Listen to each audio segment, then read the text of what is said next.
What is going on? It's your boy G Conscious in the building. As y'all can see, the Yahweh War Machine is in the house. We got the boy Elder YARAH here, and also we got Yhwh, the General, just as well. And mainly, y'all brothers want to say something before we, get it cracking. Yeah, shalom to you people. Hope you've had a great Shabbat. I hope your day is going well. And we're going to get into some things, man. It's a lot of pseudoisms flying around, man, as usual. So we're going to get into it, man. We're going to step on it, man, crush the serpent's head, man, tonight, man. And we're going to get into some things, man. We had a little scrappy, man, with the Army Rock Squad, but, man, we're going to take some hits tonight, bro. On some basic level, surface level information, man, we're going to deal with some of these pseudo-isms that's floating around here, man. So, man, let's get ready, man. It's going to be a good conversation, man. It's going to be a decent show tonight, man. So we're going to get into it, man. Bring some truth to you. Peace. What's going on? Got Yhwh in the building. What's going on, brother? Yeah, shalom, family. Yeah, man. Just one thing y'all need to understand, man. We don't maneuver and get down like y'all do. We don't conduct ourselves in an orderly manner. My elders, you know what I mean? He always do his thing. G-Con, he always do his thing, you know what I mean? So at the end of the day, I'm going to follow suit with my brothers, So y'all more than welcome to come through, build, Ain't nobody going to block you. Ain't nobody going to kick you off. So, yeah, come and share your information with us. All right, cool. Hey, yeah, man, a couple of quick things before we get started. I wanted to bring a couple things that were said for the past couple of days. I think it's a good thing. I don't know if y'all heard, but what y'all think about what Lex Vortex did yesterday concerning when he talked about coding and what was it, protocol and stuff like that. What he dealt with yesterday? What was that? He did a couple of things yesterday, man. He did some stuff on IT. I think some stuff on IT or computers, and then he did something, man. I know he said the 13 codes of the Canaanites, so I don't know which one of those you refer to. Right. Yeah. What's crazy though, because I was listening to him yesterday, and he was trying to, he was dealing with spirituality when it comes to protocol and stuff like that, and I forgot to say what the title was that he was dealing with. But it was interesting because somebody got some static going on in their background. It was interesting because when he started talking about protocol and he started trying to, bring the Bible in and got to talking about Nimrod and stuff like that, it was funny. I was laughing because, when we see that situation with Nimrod wasn't actually following protocol. And so when you, Facts. right. And so when you kind of look at the biblical text, we talked about when you try to put certain if you send certain codes to put into the server, it won't respond like it should because it has to read the exact type of coding that it needs in order for it to respond. And I thought that was odd when that he started teaching on spirituality and went right against what the protocol was. It was like, and so the Bible actually teaches that. So when we start looking at what the protocol was in the garden, and we start to see that someone goes against that protocol. And so this is even related to what they tilling in the ground. It says the ground will not yield forth its full strength until you once you put forth your hand to till it. And so you have access, but you don't have full access. And so there's a lot of things when you talk about programming, when you talk about scripting and stuff like that, it has a lot to do with the biblical text just as well too. And that was a good thing he tried to relate that to that, but it seemed like that he puts his own foot in his mouth, when it comes to these things. And so he, without excuse, he should know, what's really going on here. I don't know what y'all thought about that, but I was laughing the whole time because I was listening. There was some good information. And the whole time when he was talking, I was laughing. And I'm like, man, I wish this dude would really take these principles and use that he's talking about now instead of the way he talks to. I don't know if y'all want to add to that. Yeah. But yeah, G-Con, but you're absolutely right about that because one thing you said, because I said that to myself the other day.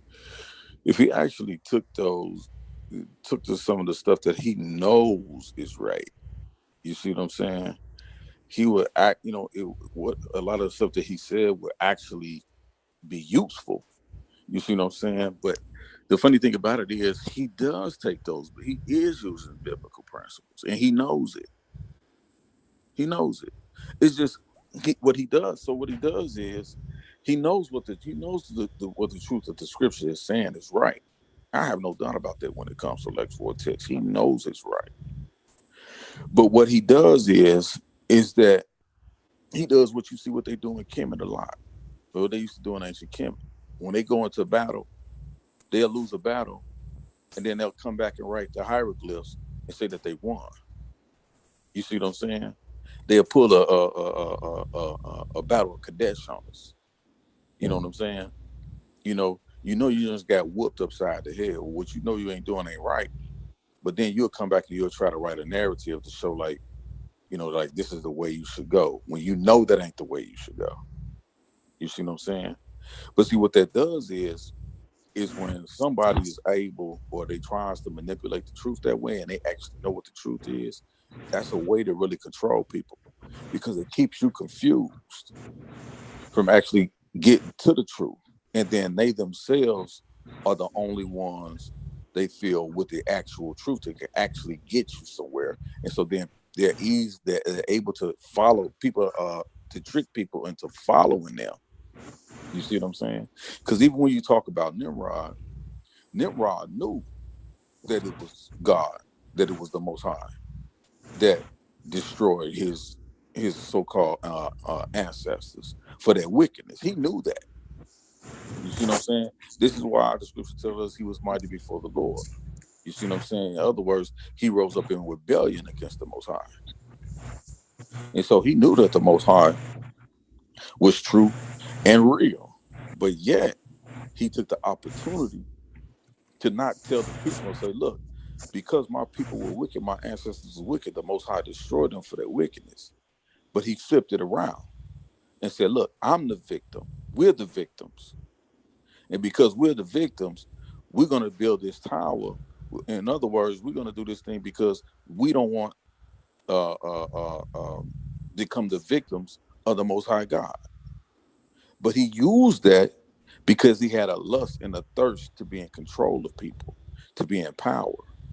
So he used that thing again. So what he did was he turned the truth into a lie, to use that thing against him, simply to get people to follow him. And this is what I see with Lex Vortex. So a lot of what he says is full of truth, but a half truth is still a lie at the end of the day. So yeah, I mean, but I don't take nothing away from Lex Vortex. He's a smart brother, but like in anything else, you can be, intelligence like that, or that type of the gift of gab like that is misplaced and misused. Right. Yara, you want to add to that? Yeah, what I wanted to say was, yeah, man. I say only thing I would suggest concerning, what he do concerning the tech information is to leave people's ideology out of it. So those that's actually interested in the tech and ain't interested in all of the hoopla, can get that information. See, when you start trying to intertwine and do things the way he trying to do it on some political shit, that's his umbrella that he trying to do it up under. It's gonna turn a lot of people off that could actually, use that good information, to better themselves, put themselves in a different situation, And so I just say, that's my suggestion, because me personally, I would support that, even though I'm not into tech, I'm not a tech savvy individual like that, but at the same time, man, you got brothers and sisters that are into it. You got teenagers that are into that, you know what I mean? And for them to be able to chime into a show like that, and they ain't got to worry about,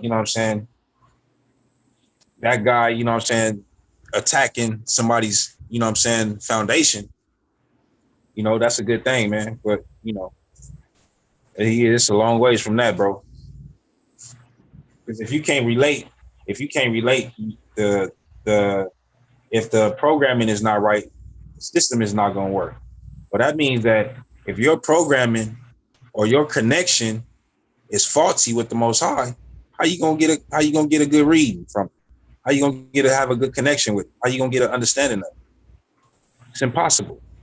You know what I'm saying? Unless he call you and you hear him and you know what I'm saying, adhere to his call. If you ignore his call, I think that's your fault. You know, I can't speak for none of the brothers, whoever I deal with, you know, whether it's on this panel or in life. I've heard the call. So, you know what I'm saying? That's why I'm protected, and that's why I walk with him to this day. So if you heard the call and you ignored it and you still breathing, maybe you need to go back and rehash that. Only you know. I'm just saying. All right. Yeah, so the second thing, man, you know, just bringing up a couple of things that's been going on leading up to this. The second thing I wanted to deal with too, also, situation. You might mute the mic, Ashar. You got some extra back. Yeah, I got it. We had some things that were said today concerning the dating methods that are being used, carbon dating, and also dendrochronology. And we gonna I guess what we're gonna do is we're gonna do a class on that. You know, we're gonna get off into that, do a class on that, and you know, bring out a lot of that information to you guys. And you know, it's crazy because when you really do a study on it, it's openly saying the assumptions that's being made and the problems that's with it. One of the things we see with carbon dating is that as I stated before, you know, Smithsonian and also different other articles that we see, and also different scientists have known the problems since the 1950s to the 1960s first started doing it. And when they came out with it, of the problem we had with when you start talking about nuclear plants and also cosmic radiation and different things of that matter, which can cause those dates to be inaccurate. And they knew it was inaccurate. So what they did was they went and tried to calibrate it with dendrochronology. But it posed a problem with that too, because what you got to understand is that with dendrochronology is that there can be the weathering is very, very important. And once you read it and you look at it, you're gonna be like, man, did you catch that? But a lot of them, they don't catch it because they don't read it. You know what I'm saying? When you catch it, you look at it, the weathering is a factor because a tree can produce 3 to 4 rings alone just in a year, more than that actually. But here's what's crazy. When you have two trees that grow together and they're a colony of trees and they grow together, one of the things that can affect that tree from getting more different rings or different rings or dealing with weather strips or enlarged weather patterns within the tree is if that tree is not getting the amount of exposure that it needs when you start talking about sunlight, photosynthesis that it needs in order for that tree to produce the weather patterns we see which deals with the rings. And so what we have is when we got a colony of trees, some tree may be singled out over here, and you might have one tree singled out over in the next area, or by a colony of trees, I'm sorry, and just lacking the type of sunlight that it needs in order for it to produce. And then you also have the problem with the warping of trees. And so these are all the things you have to take in consideration when dealing with this, because also we don't know what the weather patterns was during that time, because environment is very important to the growth of that tree. Right. And so there's a lot of problems with that. And actually, when you read it, it tells you that. But somehow, some way, these niggas skip over that. And so we're going to really get off into a lot of those dating methods and show you that they all really have the same assumptions. And we're going to show you to where people have actually taken different types of rocks to when it comes to radiometric dating, and also organic material when it comes to carbon dating to these laboratories of these evolutionists or supposed, because they really evolutionists on the low, or scientists. Right. and got these things dated, and they have thrown off all types of dates. It's been times to where even the same rock has got thrown off different dates. So we just gonna just touch on that a little bit. I don't know if you can touch on that, Elder YARAH, but you definitely can. Yeah, I wanted to. Really want to touch on that because I listened to that conversation, man, and I really started digging. And I have shared some information on it. And I'm gonna just get a source real quick. And I use this a lot because it's vetted information. It's These are PhD scholars that I get this information on, especially when it comes to a lot of scientific studies. I'm gonna give you the website that I go to. It's phys.org. Physics.org is basically what it is, but it's phys.org. And they talk about exactly what you're saying, like how research in one of the articles, and this is from June 2018, a by Cornell University PhD professor. Um, Daniel, his name is Daniel Lloyd. So he wrote an article June 5th, 2018. This is just barely a year ago, right? Almost exactly a year ago. And basically what he's saying is the research illuminates the inaccuracies in carbon dating, right? And so let me just read a little bit of it. He says radiocarbon dating is a key tool archaeologists use to determine the age of plants and objects made with organic material. But new research shows that commonly accepted carbon dating standards can miss the mark, calling into question historical timelines. And we don't realize how important this information is when we're talking about these archaeological studies and dealing with these various timelines. So listen to this, because I found out, and really what grabbed me is really the region that they say that has been affected the most when they talk about these different timelines. So it says archaeologist Stuart Manning, right, and colleagues have revealed variations in the radiocarbon cycle at certain periods of time, which you was just talking about, G-Con, affecting frequently citing standards used in archaeological and historical research. Listen to this, relevant to the southern Levant region. That's very important, especially when the context we talk about the scripture and ancient Kemet and different things we're talking about. So it says, which includes Israel, southern Jordan, and Egypt. These variations or offsets can be of up to 20 years, and the calibration of precise radiocarbon dating could be related to exactly what you said, G-Con, climatic conditions. So Stuart Manning, professor, he's a professor of archaeology at Cornell University and director of the Cornell listed as Tree Ring Laboratory. That's an important thing we need to focus in on. If you're not familiar with it, the Cornell Tree Ring Laboratory, because you just got through talking about those tree rings, Jakan. It says is the lead author of fluctuating radiocarbon offsets observed in the southern Levant and implications for archaeological chronology debates published, and this was published in the Proceedings of the National Academy of Science. So this is vetted information, and this is peer-reviewed information, and it's a published work. And so let me give you this article again. It's the fluctuating radiocarbon offsets observed in the Southern Levant and implications for archaeological chronology debates, published in the Proceedings of the National Academy of Science. I'm gonna read just a little bit more. And so basically what he's saying is pre-modern radiocarbon chronologies rely on standardized northern and southern hemisphere calibration curves to obtain calendar dates from organic material. These standard calibration curves assume that at any given time, radiocarbon levels are similar and stable everywhere across each atmosphere. So what he says is this: the Cornell-led team questioned those assumptions. He says we went looking to test the assumptions behind the whole field of radiocarbon dating. Stuart Manning said, the professor of archaeology at Cornell University.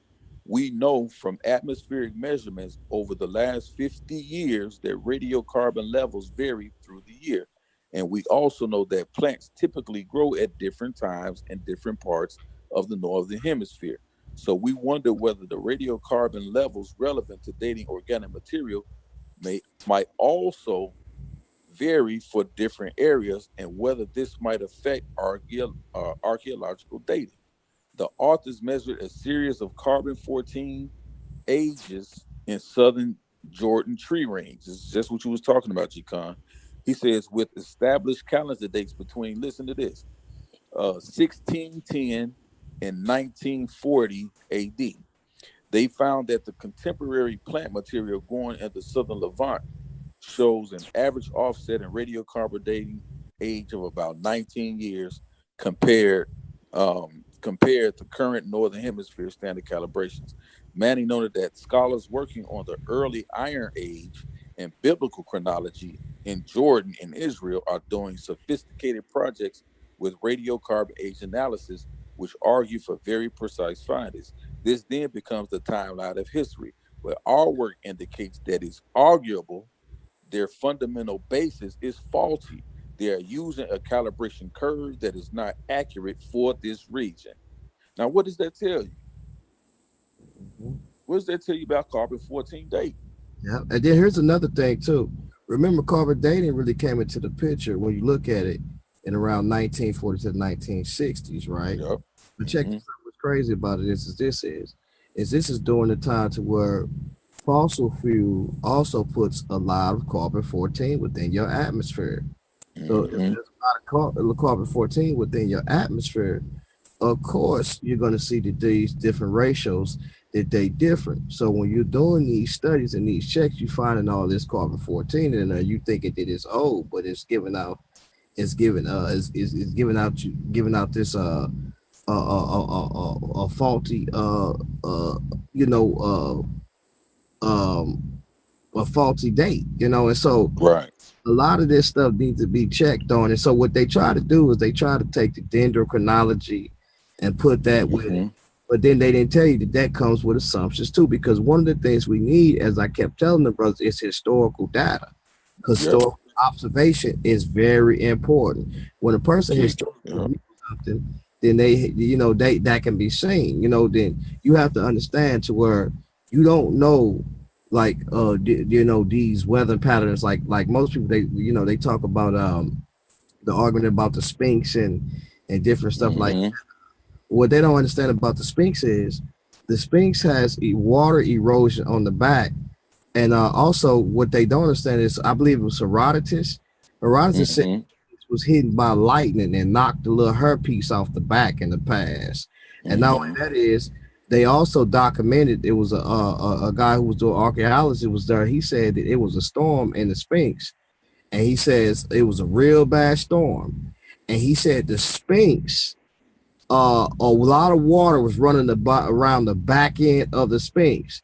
And he said what the Egyptians did to offshoot it was they had they had made sand, like 2 sand pits.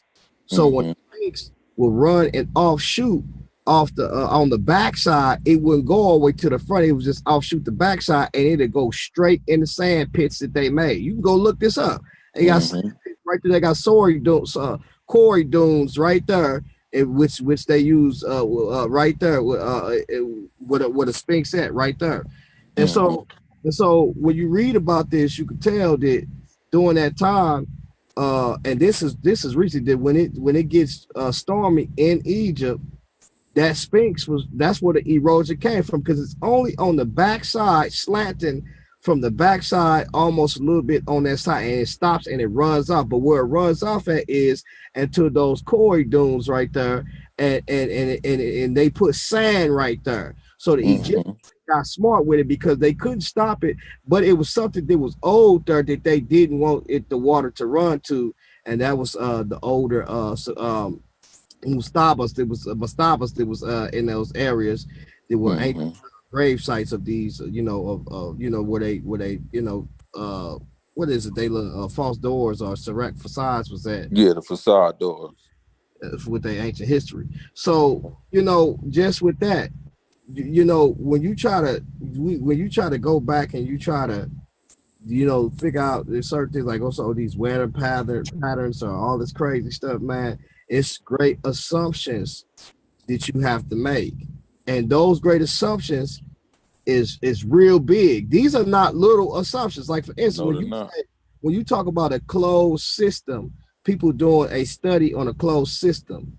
How can you do a study on a closed system when the Earth itself is connect? When we see the material of the Earth, the magnetic field that we see is connected to other planets. Like one is Venus. They just said that the tail of Venus plays a role in certain occurrences on Earth because of the tail. It's like it's almost like a solar a solar cord or something attached to the Earth.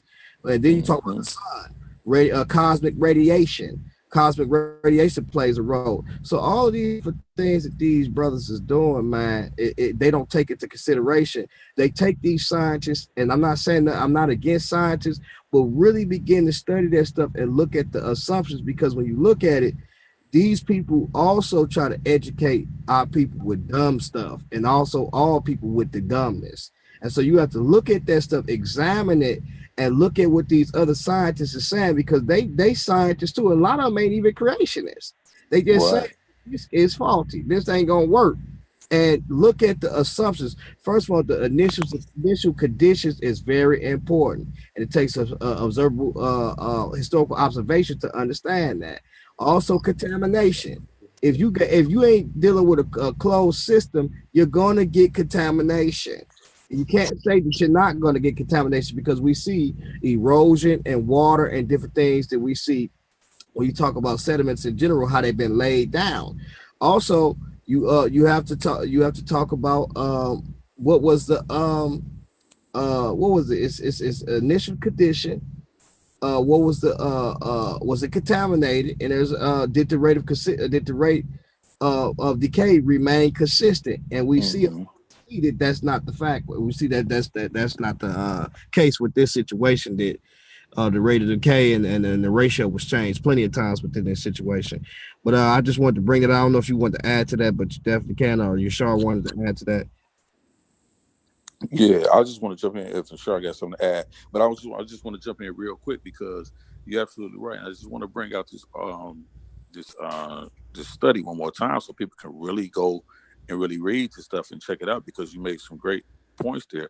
And one of the things is that over the course of years we've had sort of like this dumbing down of America, and then we know how our people, you know what I'm saying, how that even affects us even more because a lot of our people, and it's just a fact of the matter, we don't like to fact check. We don't like to read. We don't like to study. So a lot of the stuff we hear, we take it and run with it. And then we get somebody, you know, in the conscious community or somewhere out here floating around with a lot of pseudoisms. They read something that they don't really understand.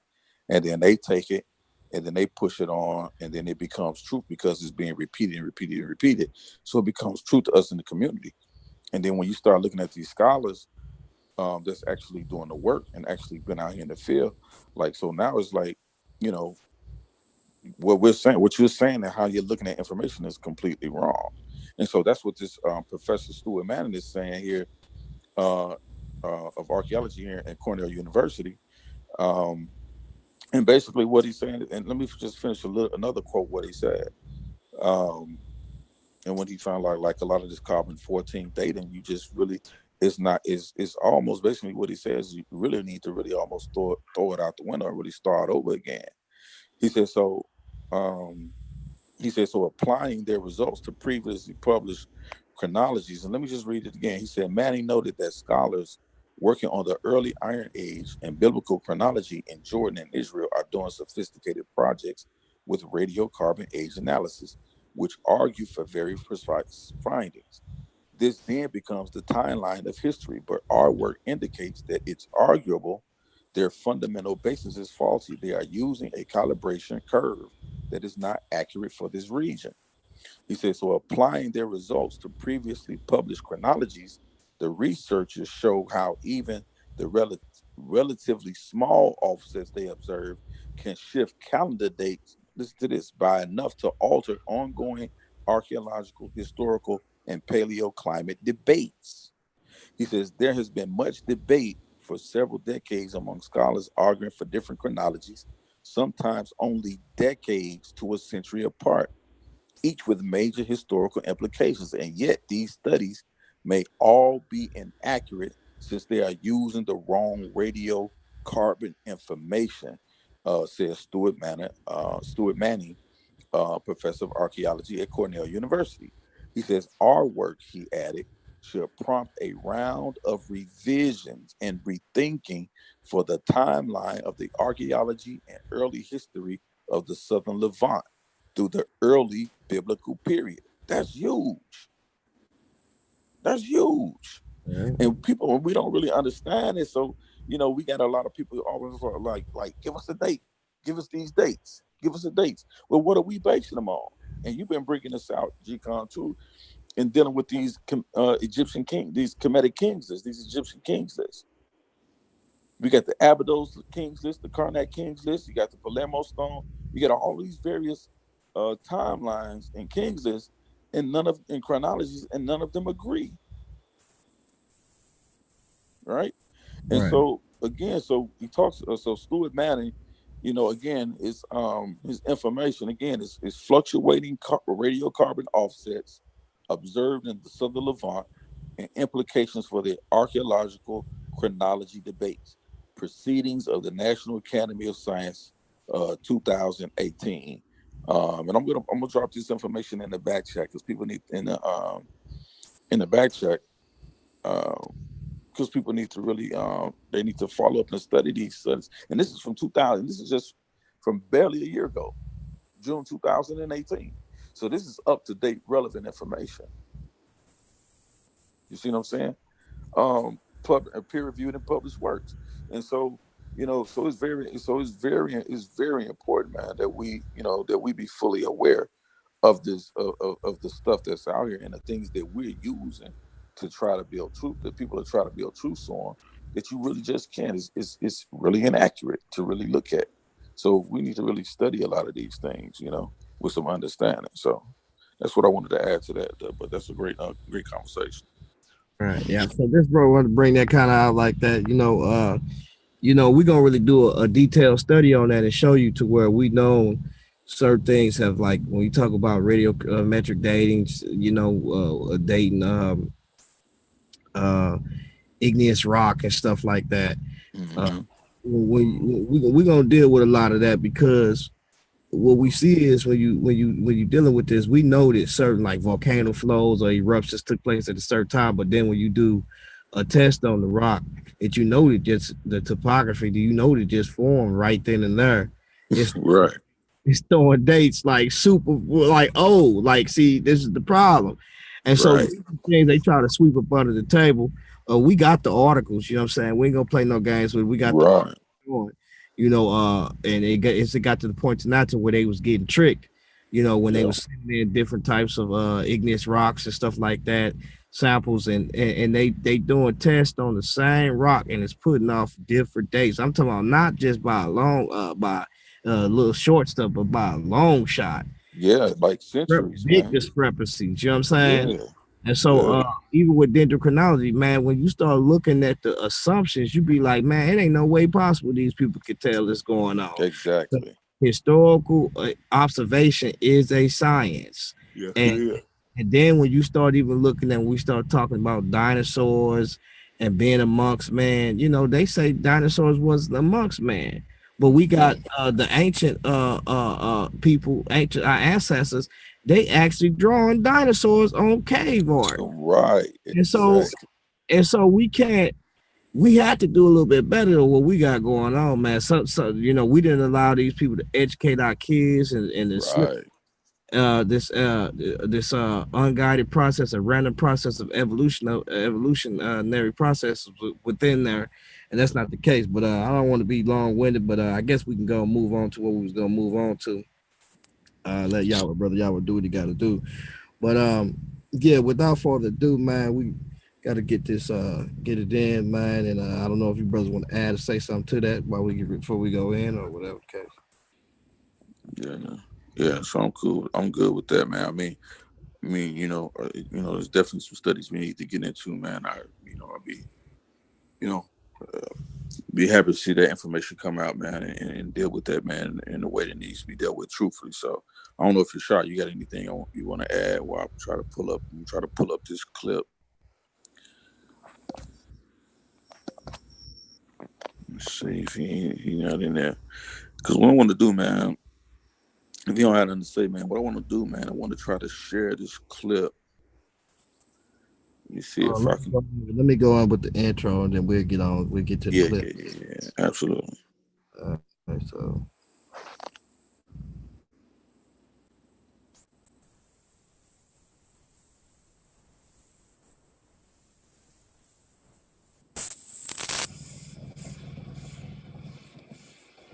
What is going on? It's your boy G Conscious in the building.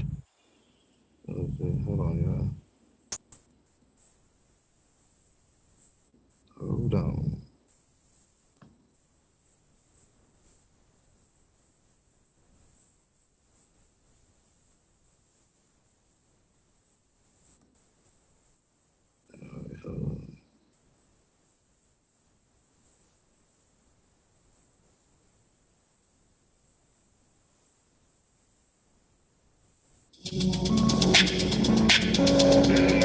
Yeah.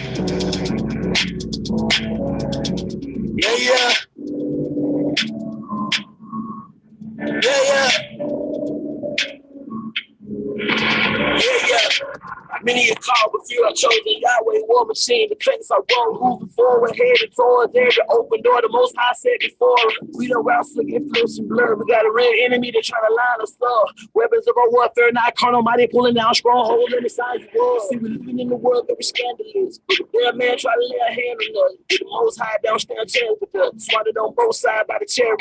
In the spirit, binding every wicked evil entity that's out there trying to interfere with intercession. Every prayer request. This is a higher learning class in session. False doctrine get knocked down. Every false prophet get shut down. And they can keep on hating, but ain't no debating how we came on YouTube and we locked it down.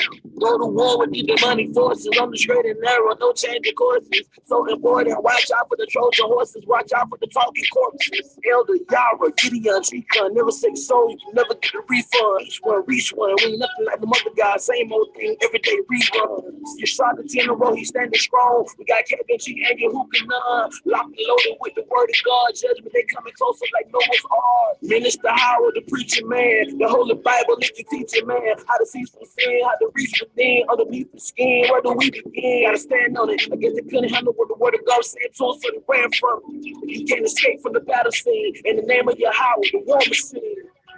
And had us to just address some issues, some doctrinal things that, or had us some things that were being said, that were being passed around the news that I found against some things that were people out like a lot of our family all over the world. And so I never expected to be speaking on a platform such as this concerning the Most High. But I'm very, very humble to be here. I feel we as black people is missing in the church. It's the Torah. That's all I feel we're missing. This is war. And I wanted some brothers to connect with some brothers who are strong and have warrior spirits and who can move some mountains.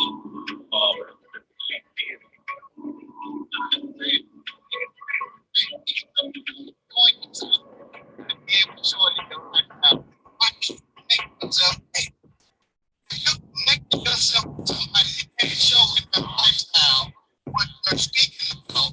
You should connect yourself with it. Hey, y'all, the War Machine, you can reach us on the Sullivan's Debate League.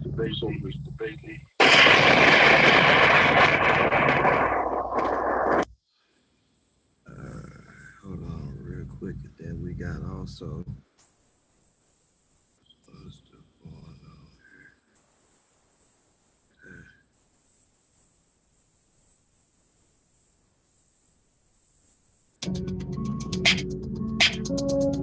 here? Yeah.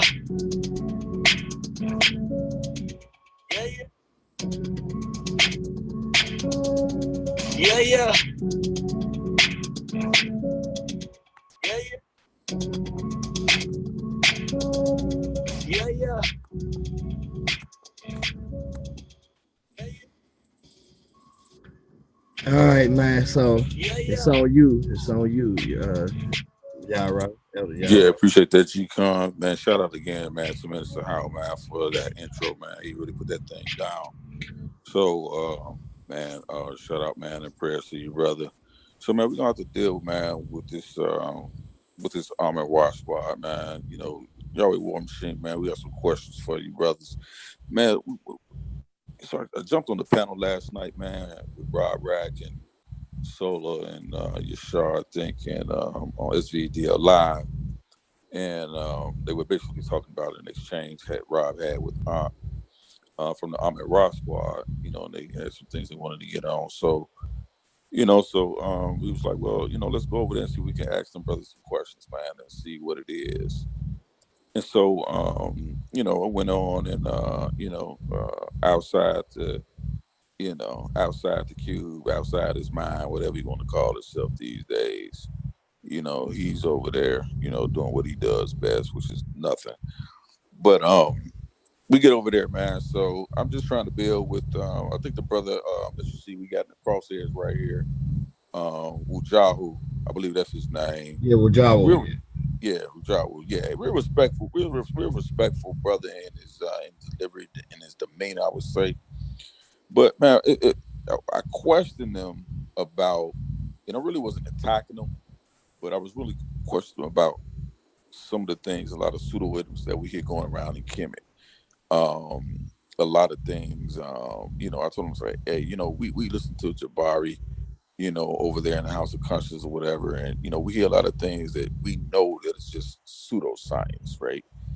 And so I was just asking him about these different things like that, and you know, so he was telling me how different he was and how we hit such pseudo-isms, and his quote was, at least 9 out of 10 people that he's come across in the conscious community when they talk about ancient Kemet, things of Kemet, really don't understand the language. They really don't understand what it is that they're reading, things that they're dealing with, and different things like that. So it's like he did agree with me on the point that there is a lot of pseudoism going on in ancient Kemet.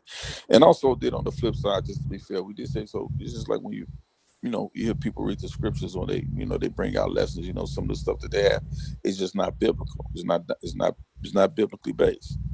And so that can be played on both sides. But that wasn't my point of my question. So anyway, what I was getting to, and I gotta answer him, because what he did was, after we had a conversation, I saw he went on Garfield show on the Butter Knife Squad, the Dagger Squads, and Garfield's one of the most pseudoest cats that ever walked the planet. That's my opinion. But he went on there, and I caught them playing this clip, and it wasn't a debate from last night we were having, but just an exchange. And the question was, and I'm going to play the clip so you can hear it from him and hear from both of us what the actual exchange was about. And we were basically talking about, is there a difference between the the Egyptian hieroglyphs, and the Demotic script, which is also in the Egyptian language, which is also a writing system I agree with. But my question to him wasn't it also the Demotic, was that also not considered a language? And his answer to me directly was no. And so I asked him again, are you sure about that? And again, he said, well, maybe you don't understand, because I asked him, wasn't it a dialect? And we can look up the term for dialect, look up the definition for dialect, and you'll see that it's language. And so when I said dialect, I said, isn't there a dialect also with this demonic script? And he said, no, you're confusing it. But then you'll hear him give some double speak, and he'll say, well, yeah, it is a language, but it's a demonic script. So, well, I'm not asking you about the script. I understand that.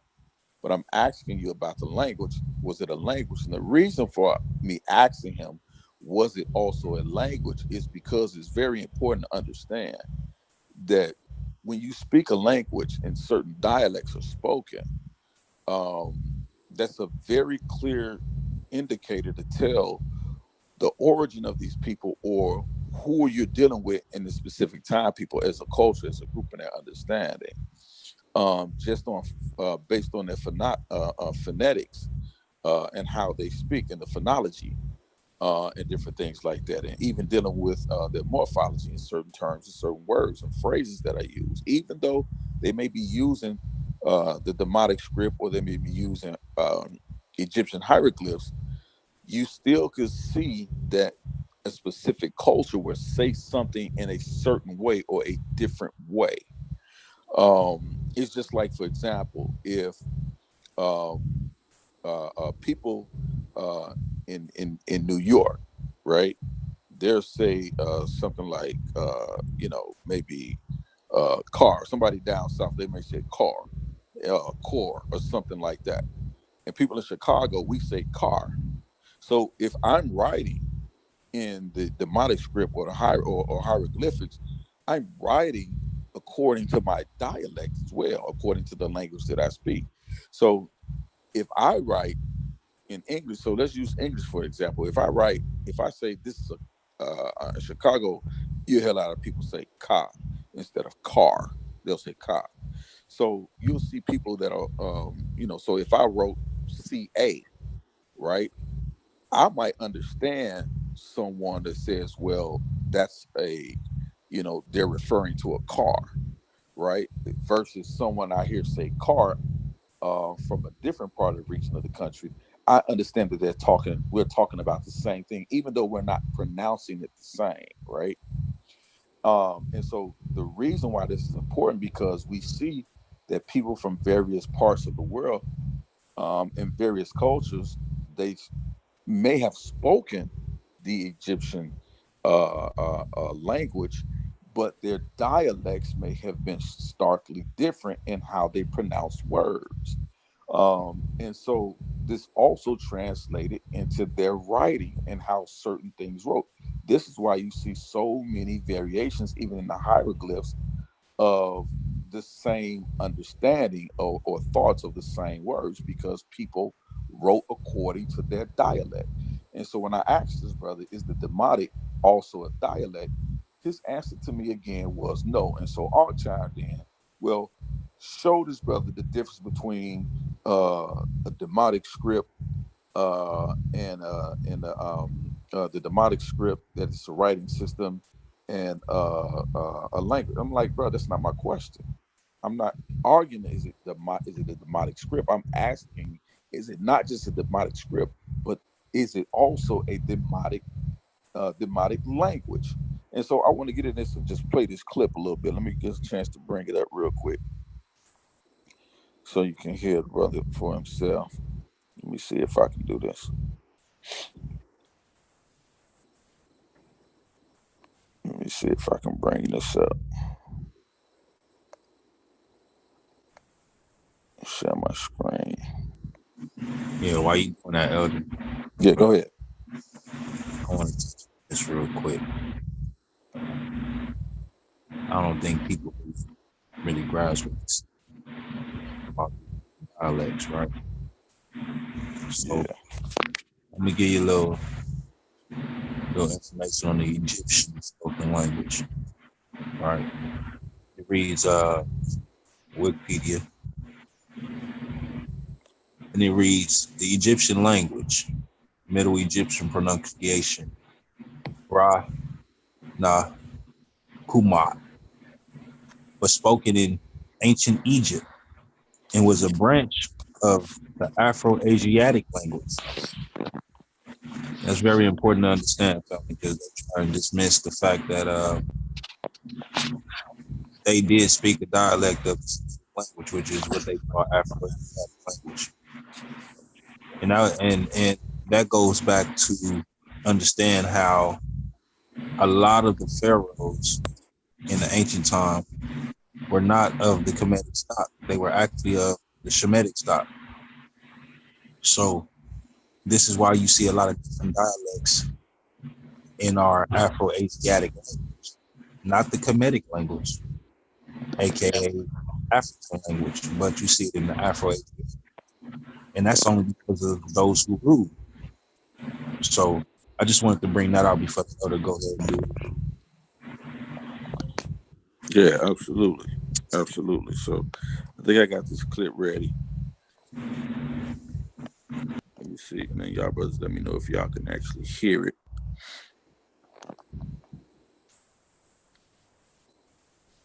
Let me see. Hold on one second. Oh, and to confirm that Afro-Asiatic language, right? It's a papyrus called Ebers papyrus. Mm-hmm. You know what I mean? And that name Ebers, it relates back to Eber, who are actual so-called language is titled that, right? So I just want to bring that out. So if ever you guys want to check that out, look up the Ebers papyrus. It's spelled Ebers papyrus, Papyrus. You should be able to get some good information and try and make a connection with this type of information. It's major. Come. So y'all brothers let me know if y'all can hear this. I'm gonna play this real quick. Let me know if y'all can hear it.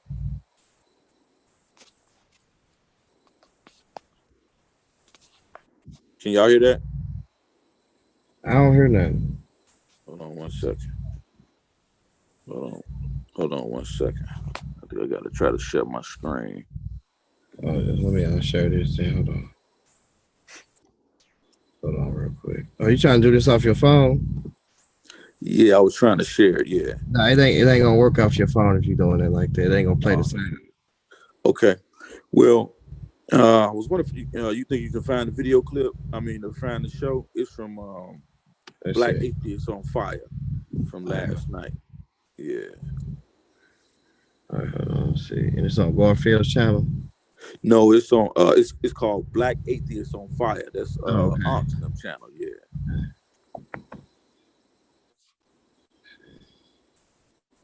It's from last night, and I just want to show you. I just want to show how people don't, they sound really intelligent, and no doubt that they, in a lot of cases, they very well are. It could be, but people really hate to, you know what I'm saying? They really hate to take an L on what they don't know, and just instead of saying I don't know, they keep trying to push it and push it and push it.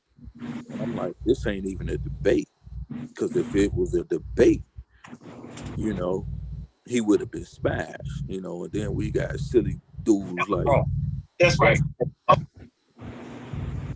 I'm sorry. Go ahead, brother. I got to pull it up though. Okay, yeah, you hear cats, outside the cube, they so itching, try to make a spectacle out of something without even following through on the information themselves. So what we got to do, man, we got to be really diligent and diligent, man, in the information. So let's pull it up. So I'll come on kind of like towards the end. I ain't really at the beginning. Let me see something real quick. Let me screen share this real quick. Hold on. Oh, I can't screen share because I don't want. Can y'all hear me? Yeah, I hear you. All right, let me read this real quick. This is from the same information. It's dealing with the dialects. I'm gonna read a paragraph too. Pre-optic Egyptians does not show great dialect differences in the written language because of centralized nature of Egyptian society. Basically, referring back to what I was saying earlier when I said those who ruled basically dictated dialect. Like I said, majority of the rulers were Shemitic people. However, differences must have existed in speech because a letter from 1200 BC complains that the language of a correspondent is as unintelligible as the speech of the northern Egyptians to a southerner. Right. Recently, some evidence of internal dialects have been found in pairs, similar words in Egyptian that based on similarities with later dialect of Coptic may be derived from northern and southern dialects of Egyptian. Written Coptic has 5 major dialects, differ mainly in graphic conventions. Most notably, the southern Sadiq dialect, the main classical dialect, the northern Bohairic dialect currently used in the Coptic church services. So, yo, bro. Yeah. So when I kept telling him, that Demotic is not just a writing system, but it's also a language as well. Like he act like I was speaking some kind of foreign language. Like, bro, like you supposed to be the Kemetic scholar. You supposed to understand this. You supposed to know this. I didn't think the question I was asking him was combative at all. I was just trying to build with him, have a conversation. But he's like, well, I just want to let you know that that's a script. It's not a language. So I really wanted y'all to hear the exchange, but I'm gonna just go ahead and read some information real quick. Give y'all some sources on these cats, man, because screenshot. Yeah. You think you can do it? No, you can do it off your phone, can't you? Oh, yeah. I'm gonna try to do it. I'm gonna try to do Sources it now. And but as far as the video, nah, it's a wrap. Yeah. I'm gonna do it right now. I'm gonna see, because I think I got it right here. Okay, let's go and see what he says towards the end. Hold on, see. Nobody there. Yeah. Who may deal with Kemet that that there are. Sean, you might have to mute your mic. You got a little background in there feed that is not back. literal, but you can actually still learn from. And there's some. Thought he should have had. I just wanted to say that. Now, go ahead and finish what you said, bro. Yeah. Okay. No, it's before that. That's Rob part. He came on the very end. So we before that. Oh, there it is right there. System. A writing system in and of itself, by its very nature, is the visual representation of speech. Right. So it's not so when you're dealing with text and primary text, if we pull up an Egyptian text, that particular Egyptian text is not going to have 20 different dialects and all this other kind of stuff. Here's my point to that though. So when we find things like the Rosetta Stone, I've been hearing a lot of people saying, well, that's not really an authentic document, but I don't see any evidence towards that. But so when we look at the Rosetta Stone and we see that clearly it has more than one dialect. No, it doesn't. So it doesn't? No. It doesn't have, there's no Greek writing? Okay, now the difference between Greek, so let me just clarify for you. I think you're using the word dialect incorrectly because Greek is a totally different language. Yeah, it's a totally different language. But when you see the Demotic and then you see the Metanetra, those are writing scripts, by the way. Those are writing scripts. But you just said that those writing languages, those writing scripts denote specific languages, correct? Right. Okay, so it's not the Demotic just a simple, also just a different dialect of Kemetic speech, so to speak, or the Metanetra? Said it was a writing script, yo. Come on, yo. No. So just to kind of put it into perspective. Hey, Ak, I asked you a question. You ran off. Oh no, let me get this out. Y'all can have at it. Let me get this out. So when we write English, we use the Latin orthography. We use the Latin alphabet to write English. We also use the Latin orthography to also write out Spanish. But we do understand that Spanish is different from English. But we use the same script to write both of those two different languages. So when you're looking at the Rosetta Stone, you're looking at different writing systems. And so when you say dialect, that's why I say I think you're using dialect incorrectly. It's different language. So you have the Greek that's there. Then you have the Metanetra, which is the formal hieroglyph. Right. Then you have the Demotic. Those are two different writing systems of the same language. But didn't they speak it differently? Because you wouldn't pronounce things in the Metanetra as you would with the Demotic. Even though the script is different, I understand that they trying to be funny, L. That man said it. Hey, hold on. Let me just finish this out because the elder's actually asking good things that I'm trying to enlighten people. Yeah. So let me say this. So Rob Rack would like to deal with Brother Ankh when the time is right. Okay. Right. Hey, Can you please define what What's that? what a dialect is to him, please? That way he ain't got I understand exactly what he's saying. Once you sit back. Yeah, because you keep repeating it. No, I'm not repeating it. I'm trying to get him to make a clear and distinct understanding that even though you have, okay, you can pause it right there, man. You can stop it right there. Bro, he's cooking you, nigga. Are you listening? Like, this is a teaching lesson. Are you listening? He's cooking you. Okay, let me. Hey, G Gun, you can stop it right there. Hey, Q, I'm only asking this man questions. I'm not debating him. Right. This is not a debate. You ain't got no other choice because can't teach him shit. He cooking you, nigga. Hey, Q, what you talking about? Why don't you stop trying to lick a cat's asshole and let me talk? Man, I ain't enough of that. Go ahead, finish. Go ahead. And be careful of that, If you feel something wet back there, just think Q. Hey, Wudjau, you see how you cooking, nigga? He don't want to go at you. He want to go at me. You see that, Wudjau? That's because I respect Wudjau.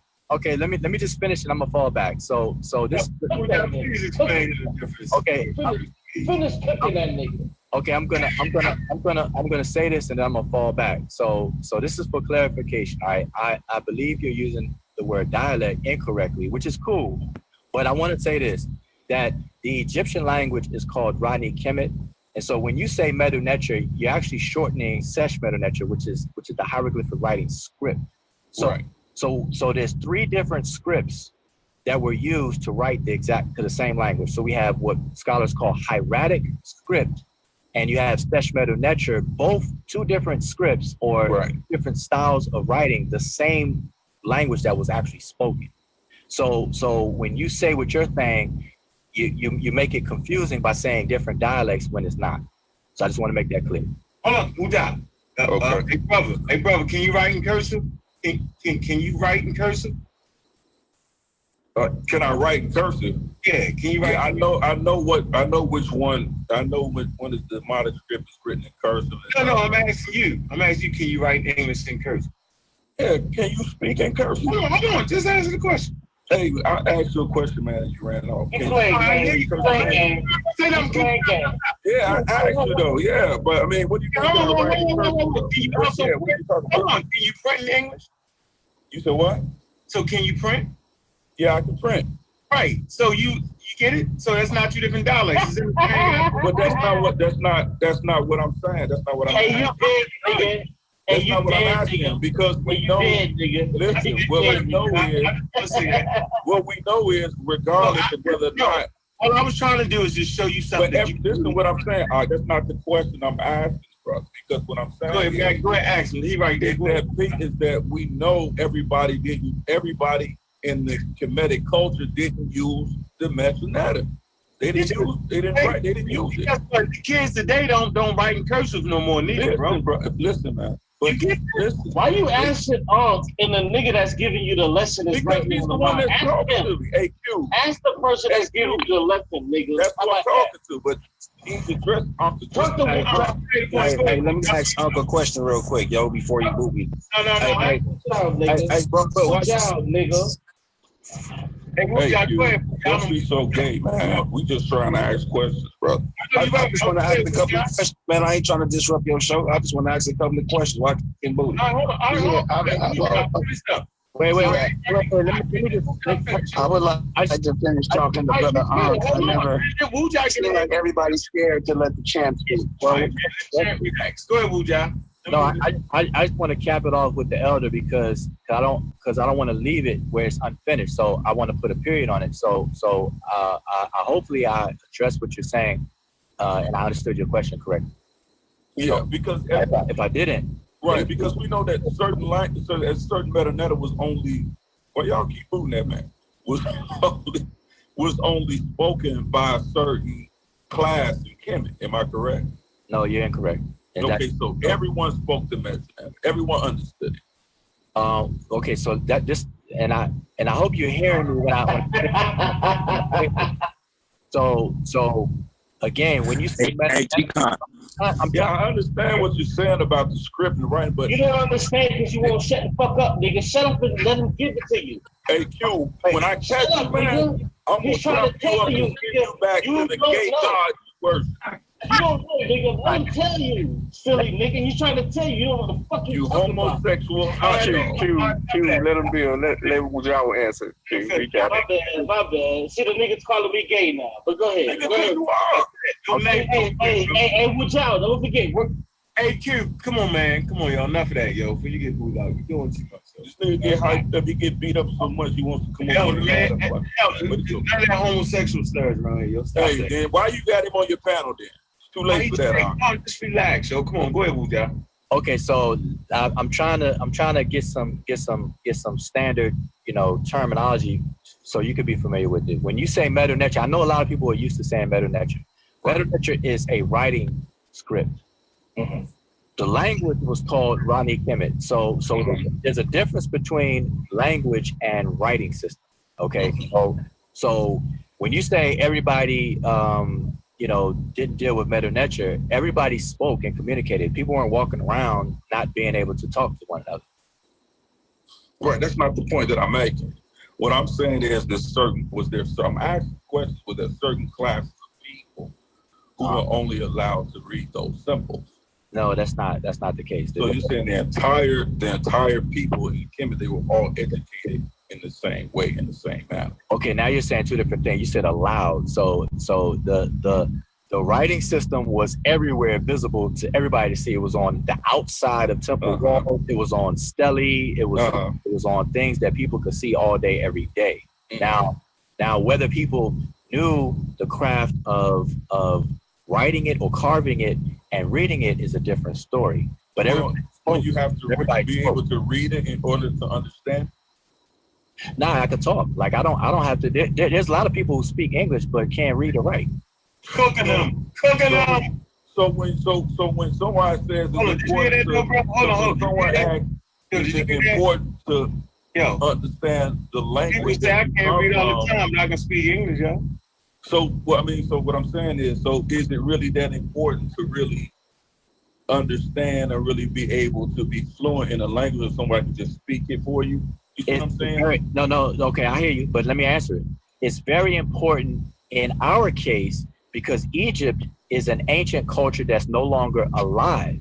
So in order for us to engage and get to know Egypt for what it is, we have to do it by way of its language. So that's a special case for us here today. Now, for a living language, I don't have to be able to read Arabic for an Arabic speaker to talk to me in Arabic and teach me Arabic and stuff. I could totally not understand the writing system of Arabic, but I can learn to speak the language. Right. Okay. So again, I appreciate but let me just say why real quick. The reason why is because Arabic is a living speech community. There's people who are alive that speak it all day, every day today, whereas ancient Egyptian, which you call Ronnie Kemet, is a dead language. So it's a different thing. And Hebrew was the same way until they revived it in the 1940s and so on and so forth. So I just want to make that clear. Okay. But yeah, so I appreciate your part, answer my questions. Like I said, I just wanted to ask you questions, man. I appreciate the questions. It's all good. I appreciate the questions. And plus, hey, you know what? Yeah, you didn't converted that man now, yo. It's over with, bro. So go ahead, man. Converted me to what? I don't know. Back to something. Exactly. I ain't think you knew. You don't seem to know much, man. Elder, no, I don't know a lot. You know what I do know, though? You know what I do know, though? That when you deny terms like Rabboni and I'm Judaism and all that, then the question is, all your wisdom that you have, I'm straight out of Judaism. There's no getting around it. Well, actually, that's incorrect. Do you read Torah? I read Torah, absolutely. Okay, so we can clearly understand that the Torah, right? Torah and Judaism are synonymous. Well, actually, that's incorrect. No, you prove me wrong. That's incorrect. Show me. I mean, we can go back to our oldest text, and you won't see any semblance of what we see Judaism to be today. We don't see what we see, what you understand Judaism to be until about 600 AD.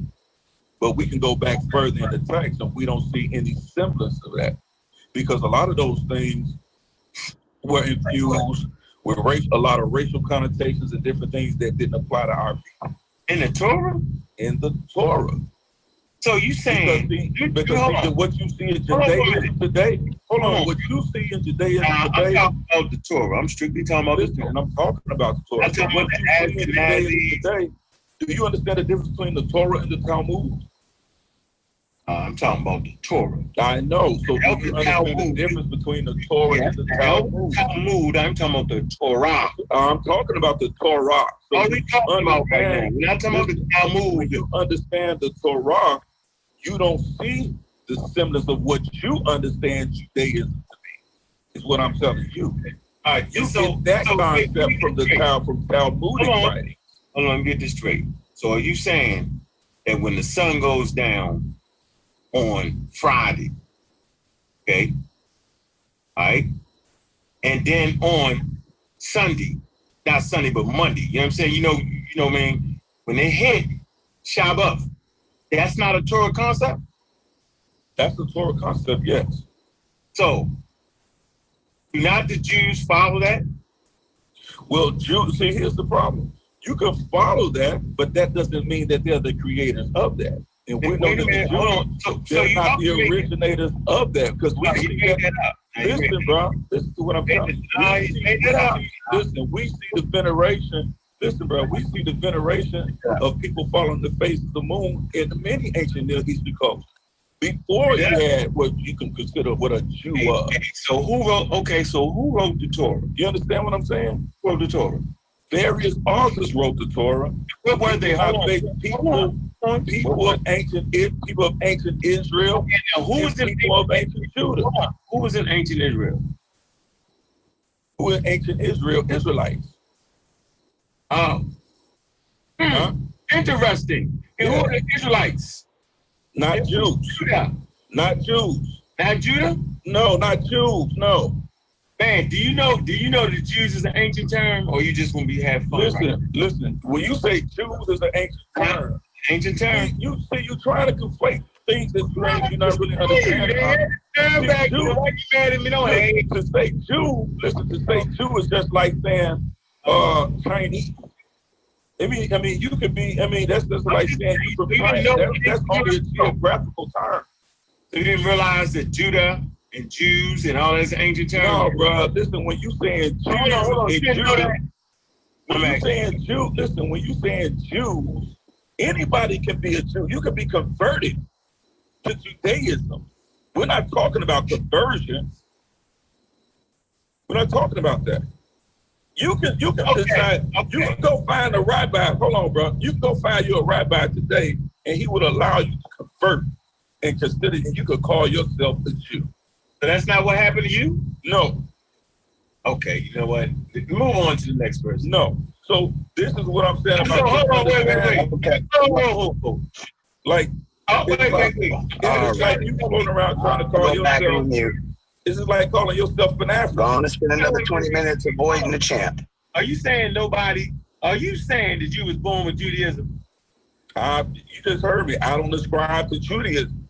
Well, what do you subscribe to? I ascribe to the ancient texts that our forefathers gave and passed down to our fathers, to our patriarchs. That's not Judaism. First of all, it's not an ancient text. It absolutely is. So that's not Judaism. It's not an ancient text. Bro, establish that. Listen, you can say what you want to say. When you say ancient, what do you consider ancient to be? You want to put a time stamp on it? Yes. Anything prior to the development of the Torah is ancient. Prior to. Because what do you mean prior to? I'm saying that's your only. Hey, hold on. Let me say this. Caleb was a fucking Israelite, and that motherfucker was not a blood-born Israelite. So you're a motherfucking liar, nigga. Game over. All right. So okay, cool. Game over. You, brother Ankh, you ready to deal wisely now, brother? I'm gonna keep letting you drink your ass fall out. Get that nigga. I'll sit down and wait. All right, so that's it right there, I guess. Yeah, so that's it. So if you understood what I was asking, you gotta know that. Let me get out of here. So if you was understanding what I was clearly asking the brother, clearly what he was saying was that the Demotic scripts or the Egyptian writing systems were just that, simply writing systems, and they were never considered languages. And so I clearly was asking him that to get to the point of, to understand that when they call themselves reaching back to their ancestors, you really have to ask them, well, what dynastic period are you referring to? Who are your ancestors in ancient Kemet? Because we know all those people weren't indigenous to Kemet. We know there are various cultures of people that came into Kemet, conquered that land, and they rose to power. And in rising to power, they inserted their ideologies, they inserted their understanding, their gods, they insert parts of their culture and fused it with the Kemetic culture. So you have to ask. I'm asking them. I really have to ask these people, like, who do like, what dynastic period do you follow? Are you talking about pre-dynastic Kemet or what part? Because history tells us when you get to the 12th to the 17th dynastic period, you really see that they call it the rule of the Hyksos. And so when you start studying these various things, I'm like, so are you saying your ancestors were from that, a part of those Hyksos rulers? Like, what are you saying? Like, what dynastic period are you really referring to when it comes to that? So this is why I was asking him, trying to get him to that line of questioning, but he kept saying it's not a demonic script. So can you see my screen? Am my screen sharing right now? Oh no, it ain't showing. Hold on, let me stop sharing this one. Hold on real quick. Yeah. Let me know if you can see it real quick. Yeah, Sharon, go ahead. Okay. So this is a work from Janet H. Johnson, right? From the Oriental Institute of the University of Chicago, studies in ancient Oriental civilization. This has been published about 3 times. I think the first one was around 1986, 2002, 2001, 2002. They republished it again for the 3rd time. Shout out to you, Madon. And again, clearly what it says here, thus wrote Ashashquini, right? An introductory grammar of demotic. And I'm gonna really get into this. And y'all look up Janet H. Johnson. She was, I think it's about 2012. She was over the demotic script and language department at the University of Chicago. And let me just go through some things and show you what she says. Let me see if I can get it real quick.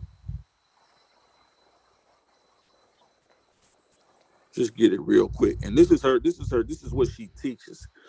This is her lesson, right?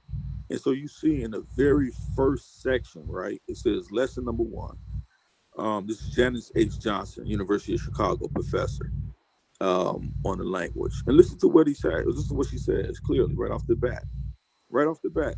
Her very first introduction to the lesson. It says the demotic is the name applied to both a script and a stage in the development of the Egyptian language. The stage of the language called demotic. Whoa, hold up. Now, we just heard this brother say that demotic was not a language. So when I'm asking him, is it a language or is it a dialect? And he says no. The scholars don't agree with him. And so I'm asking him again. So he says, well, I don't know if you're using that term dialect correctly. Well, what is dialect? Is that not language? So again, it says the stage of the language or dialect. Anybody, and if anybody has any questions or any unsure about what if language and dialect talks about the same thing, is the same thing, then just look it up. It says the stage of the language or dialect called demotic shows affinities with both late Egyptian, its predecessor, and Coptic, its successor. It was presumably much closer to the spoken language, especially when it first came into use, than was the archaic classical language preserved in religious texts and hieroglyphic inscriptions. Now listen to what she says. The Demotic script is the most cursive one developed by the Egyptians. It was first used under Psammetichus circa 650 BC, early in the 26th or Saite dynasty. By the end of that dynasty, Demotic had become the standard script for business and everyday affairs. By the Ptolemaic period, Demotic was also the script in which literary compositions were written. The latest Demotic inscription Philae dates from the middle of the 5th century of our era. During this 1,000-year time span, Demotic was not a unity. There were differences, often minor but still evident in script, vocabulary, morphology, and or syntax between the different geographical sections of the country, between different chronological periods. Demonic, Demotic is usually subdivided into 3 time periods: early Saite and Persian, Ptolemaic and Roman, in between different types of texts. Among the latter are business and legal documents, private letters, religious, scientific, and medical and magical texts, mummy tags, funerary, and administrative stilling. Um, for example, the so-called trilingual decrees and literary texts, including both wisdom texts and stories. Even with these subdivisions, the scripts varies noticeably from scribe to scribe, as with modern handwriting, right? And so clearly, this is what I was trying to get the brother to understand, was that when you talk about the demotic, these references and these different things, which is what we see clearly here, is what the scholar is saying, is that it's not just a script, but it's also a language. And it's important to understand, people, that it's a language, because you clearly see there are various cultures of people coming into Kemet using the demonic script. And in that, what they do is they institute they bring in their language. They bring in their dialects along with it. So you're going to tell me that the Persians and the Saite and the Persians and the Ptolemaics and the Romans was speaking the same quote unquote dialects and language as precise as the ancient Egyptians or Kemetic people? They weren't. They didn't come in and change the way that they spoke. She clearly says here, demonic was not a unity. There were differences. So when he clearly says, if you remember, he says, well, it's a language, but if you understand the demonic script, it didn't have it didn't have all these different languages involved in it. But it's not what the scholar says. I can't even say his name. Wudjau, YHWH, I can't even say his name. Wudjau. Right. She clearly says that the latest demonic inscription for Philae dates from the middle of the 5th century of our era. During this 1,000-year time span, demonic was not a unity. There were differences, often minor, but still evident in script, vocabulary. Is there not language and dialect? Morphology. Does that not deal with language and dialect? And or syntax between different geographical sections of the country. In other words, different people spoke different dialects from different parts of the countries in those ancient Near Eastern cultures. But you're supposed to be a Kemetic scholar. And this is who the Armin Ra Squad defers to. This is who Garfield defers to.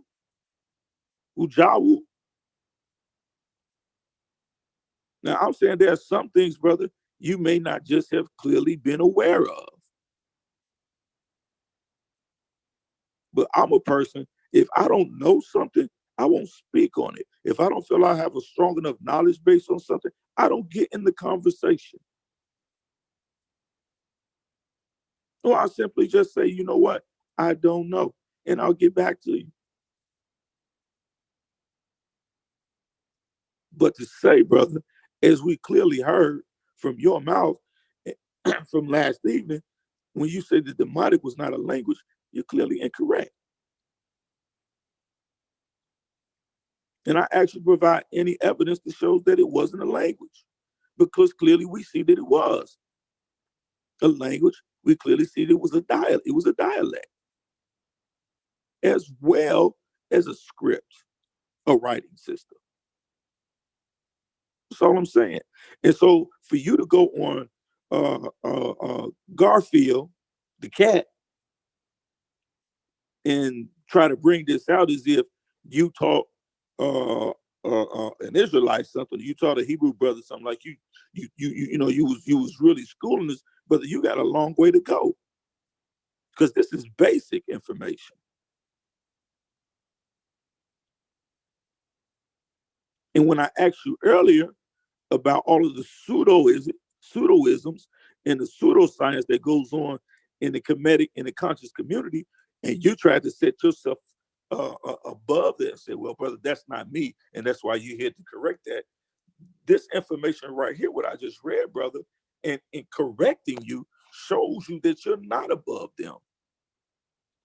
You just as pseudo as the next one.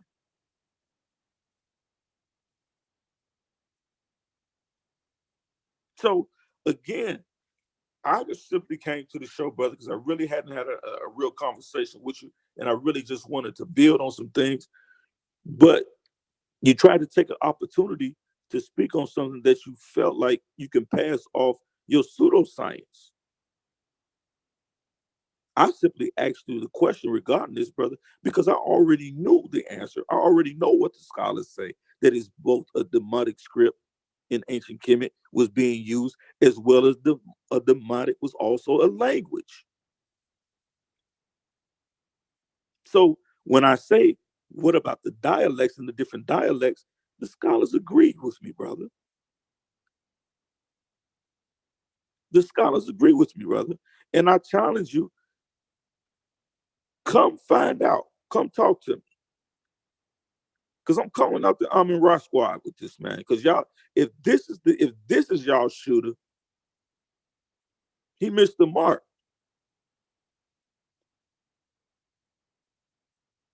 And your knowledge is getting more pseudo, and what you bringing out is getting more pseudo and more pseudo the more I listen to you guys.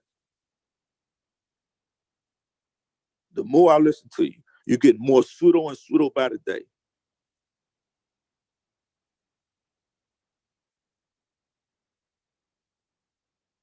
Because you take something and it sounds good to you, and instead of you studying it, you're just reading it and you're regurgitating, you're repeating it, but you're clearly not understanding what you read.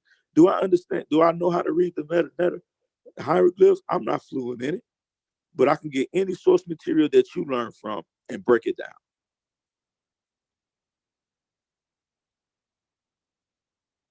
Stop trying to make that your standard, your line of superiority when it comes to having a knowledge base of what you're talking about. Because it's evident you really don't know what you're talking about. You're parroting.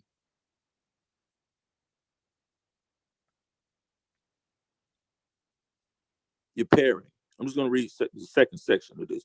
It says the basic reference works are Demonic Grammatic by William Spielberg, 1925, and Demonicus Glossary by William Erskine, 1954. A supplement to the latter will appear through the Oriental Institute, University of Chicago.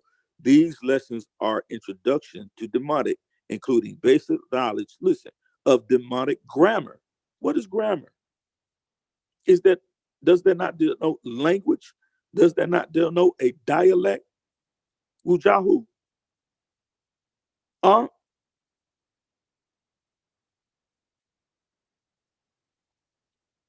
Amin Ra squad? It's clear. What is grammar? and an introduction to the script. You see that? It's simple. I'm still waiting for somebody to explain to me, how do you have a script before you have a language or a dialect? And you clearly said it. It's a reflection of the dialect. It's a reflection of the language. But yet, when I asked you again, is not demonic a language as well? You said no.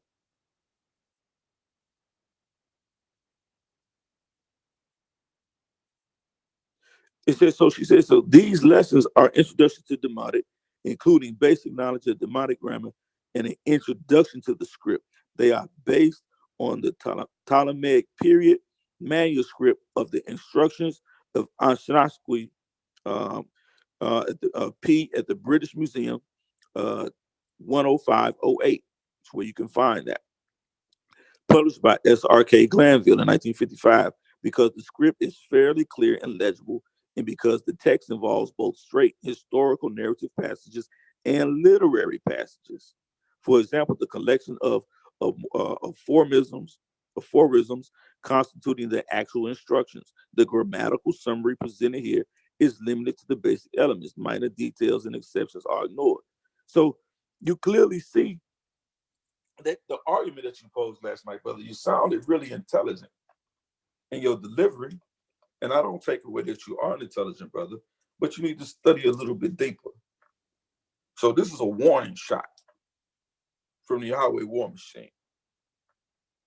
This is a warning shot to the Amin Ra Squad. Come with some correct information.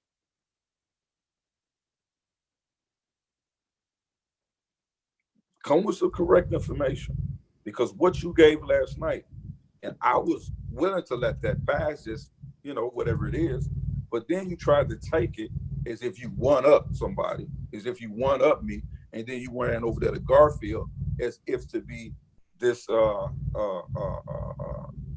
superior, supreme, all-knowing and all-knowledgeable guy, as if what you were saying was correct. But this is a correction, brother. And so you got to deal with this information, man. And I suggest you do is the next time somebody asks you, is the demotic a language as well as a script, that you agree with them. Because to disagree with them is disingenuous and an outright fabrication. And it clearly shows that you're not as well studied as you sound like you are, or you may even claim to be, when it comes to understanding the language and the script that you study, so vigorously. So I just had to bring that out and clear that up. And our challenge, Wudjau, forgive me if I'm saying your name incorrectly, no disrespect, but Wudjau, if you want to continue this conversation or discussion, if you don't feel a need, that's fine. But just stand to be corrected. Just stand to be corrected. I'm going to end it on there. I can go into a whole lot of more stuff, man, but I don't even think you can't come up against this. It's simple. These guys get real pseudo with their information. And like I said, our people, we don't go fact check people, man.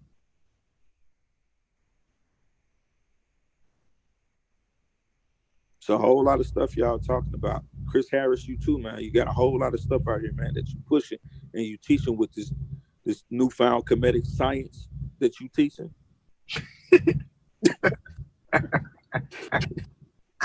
Bruh. Yeah, I think they better off studying Coptic, man, because when you study the Coptic, it's the closest thing to the demotic, what they call the demotic script, man. Different, that's, to me, they better off just sticking with the Coptic and trying to decipher that more first. Right, because it's at least it's Greek to them. You dig what I'm saying? Exactly.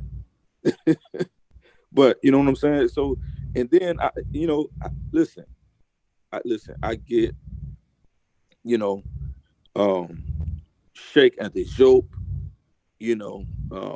Dr. Ben, Anwar Kwesi, Hilliard. I get all that, man. I study those brothers. You know what I'm saying? There's some very good information. But I'm gonna say this, and I'm gonna say it again for the 1,000th time. Other than the racial aspect of it, which if you study John H. Breasted, is a white guy from Oriental Institute, Egyptologist, when he was going into Kemet and doing a lot of this research and studies and stuff, he would tell you he had to say he knew that those people in that culture were dark and melanated people. He knew that, but he would clearly say, well, but we had to say that they weren't because of the people that were funding us. Like I believe he mentioned like the Carnegies, or the Rockefellers. The people that were funding them didn't want them to say, you know, they were less involved or less enthused to fund their projects if they weren't saying that those peoples in those digs that they were finding were black people. So he couldn't come back and say that. He's documented this. He says, but we know that these were melanated people. We know that these were African people. But his information still stands. His dig still stands. His archaeological find still stands. And all of those black scholars I just named,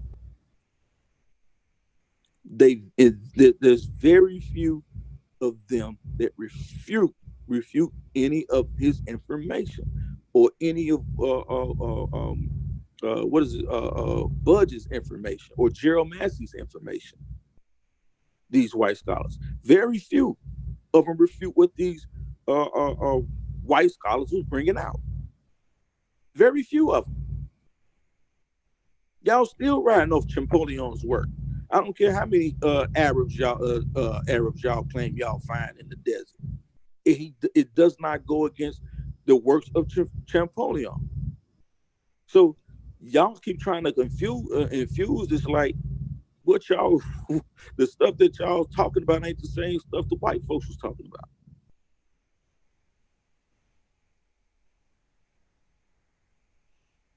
Yeah, man. I just gonna say Egypt was conquered so many times, man.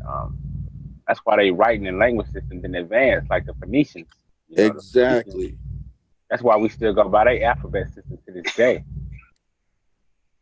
Exactly. And Madonna, that was the point I was really trying to get the brother to, that they were conquered so much. It was so many different cultures, and they say this in his work I just read.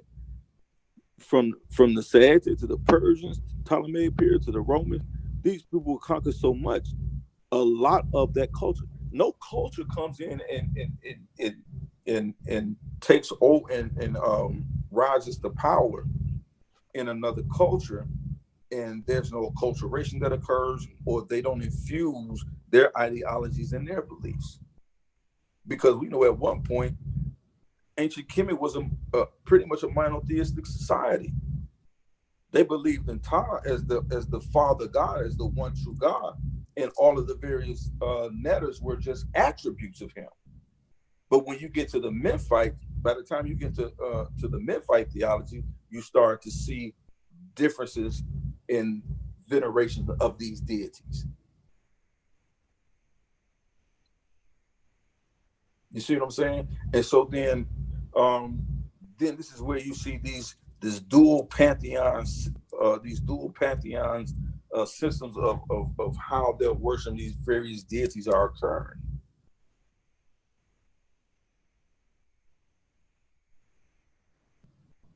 And so, they try to make Kemet this great utopia.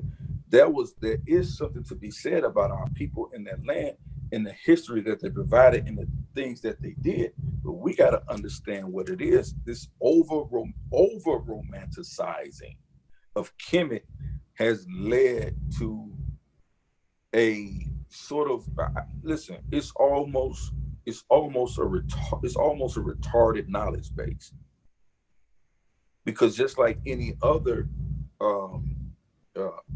African culture, you really have to study, and a lot of it is guesstimation. We just got through talking about radiocarbon dating. You got some people talk about those the Sphinx and the pyramids or you know, are 15, 20, 100,000 years old.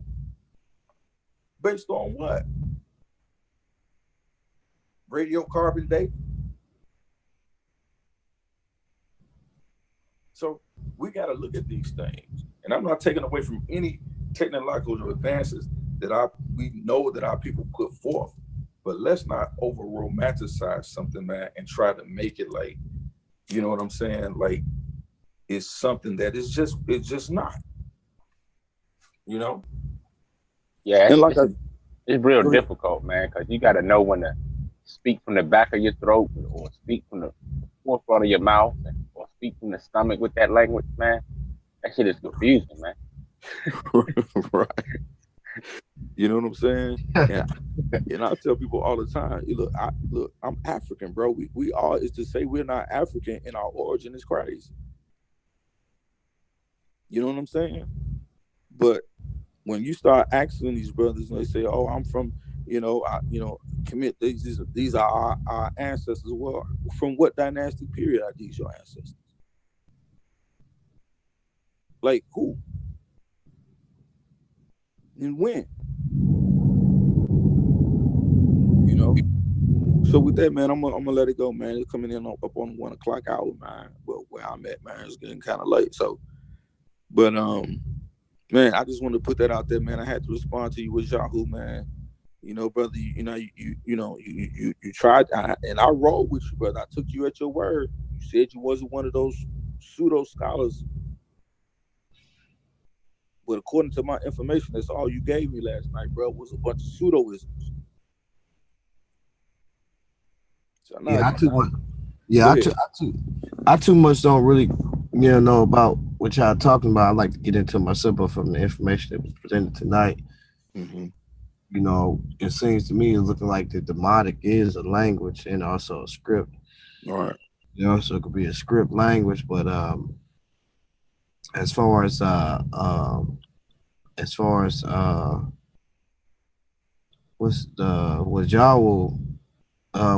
got sometimes he can deal with some solid information, but I would have to say this though, that when it comes to Wudjau trying to mix that the natural selection with right. like stuff with what I'm saying, the random evolution with the Egyptian text, that brother is doing that a disservice. And not only that is I've seen him I've asked him certain questions about certain things in the past, and he's beat around the bush and try to manipulate the text, and that's what happens when you start getting brothers to go into a little bit more into the language, and then you try to ask them questions. They try to bring a little commentary within certain things, and I think that's the reason why, like I said, Zion Lex began to start trying to get off into the stuff himself, because the dishonesty of these brothers, and Wudjau has definitely been dishonest in the past. Him and Sanjetti them, also Jonathan Owens and them got busted out. I'm saying, plenty of times being dishonest, saying different things, contradicting themselves. And it wasn't until Josh from ABT came out with that documentary that he came out with to kind of put them boys in a box, and off the very words they were saying, the very books that they was using, and put them boys in the box, because they was using a lot of, they was contradicting themselves, and so it's on record, you know what I'm saying? And so I think when you get a record of these guys, they say stuff and you go back to it, you be like, oh man, this dude misspoke, or he did this and that. So we got previous records of Wudjau, man, caught up with another brother who came, man. At that time, that's when Lex Vortex was he was going up against him when it came to certain things too. But man, overall, I think that we got to be a little bit more like I say, I'm definitely gonna get off to a little bit more, because I don't really deal with it that much. Somebody they got a lot going on in the background. don't really deal with it too much, but at the same time, Christopher Harris running around here talking about, he gonna refute certain things that I said, and according to the text that I brought out the other day, when it talks about uh, the overthrowing of APAP, and me personally, I don't see how you can get around that. Like, you had Lex Vortex, Right. you had Lex Vortex in here saying that what's wrong with another? How is it gay if a man suck his own penis? You might Right. have seen, right. You should have. I should have asked the nigga. Well, is it gay if you sticking your own finger up your butt? Then nigga, you know what I'm saying? Is that gay? Man, so niggas say stupid stuff, man. Like, Lex probably going to go. Yeah, shout out to that brother Lex, man. Go donate to that brother, man, because I think he's trying to get a procedure done where he could take out a couple of his ribs, so he can, some Marilyn Manson. Get his Marilyn Manson out. 10 cent a rib. Right, the nigga want to get his Marilyn Manson on because he was pressed yesterday. The nigga say he wasn't arguing for the case of Egypt, but the nigga came in there was really with the Egyptian stuff, he was on it. But yeah, man. So,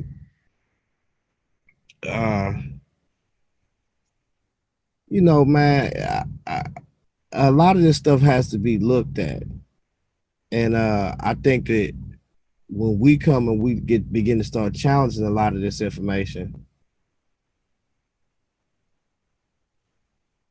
then people get to looking at us crazy, and I look at this stuff, I read it, and when I'm starting to understand, a lot of these brothers like Rob Rack, these niggas they can't read, man. Like, they talk about, I stutter all day, but these niggas cannot read. They be refuting themselves. That's why when we get on, they get to out talking, trying to do this and that. You know what I'm saying?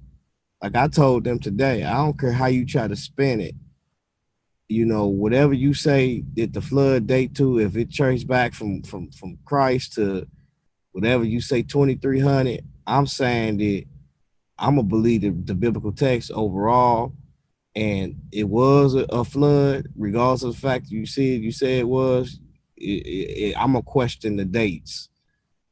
I'm gonna always question the dates. The reason why I'm gonna question it because I know how it was built, and I know there's a lot of assumptions there. So, if you gonna say that if you don't want to look into the date method and you got a problem, I mean, you ain't got no problem with that's on you, but you just gonna be assuming and believing, and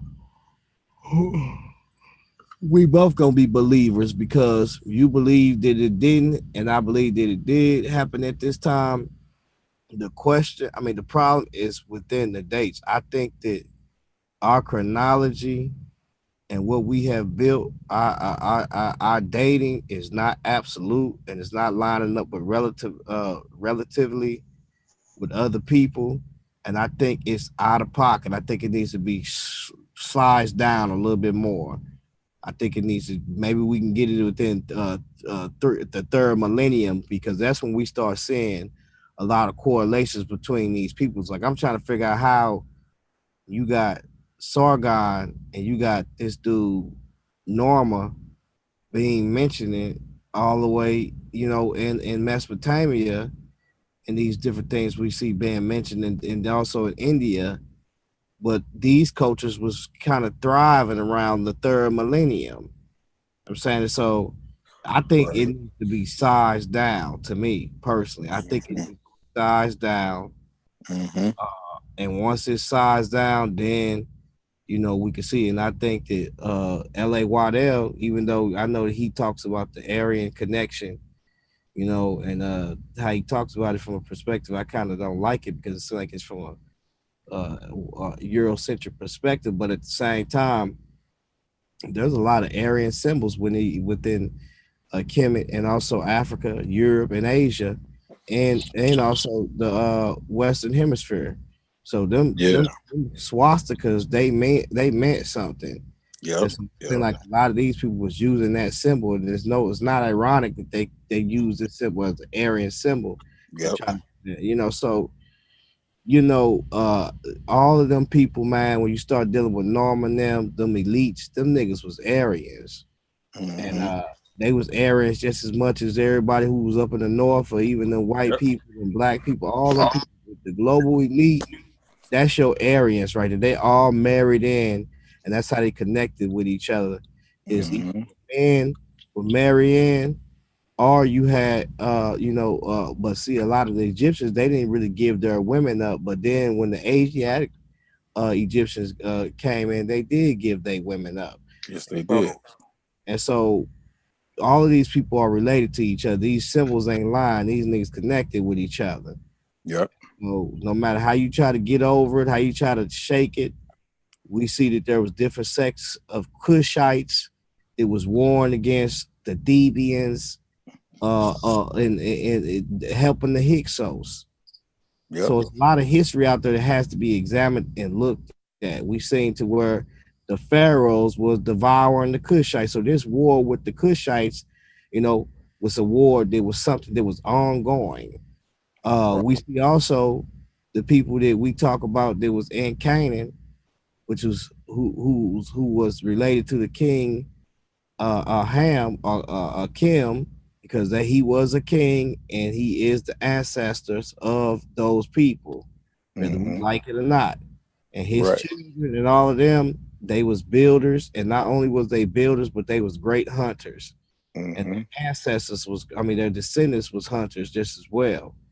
And so even when you look at Gilgamesh is looked at to be the grandson, they say, of Cush or of Ham, of one of them. That's what they say, or Nimrod, one of them.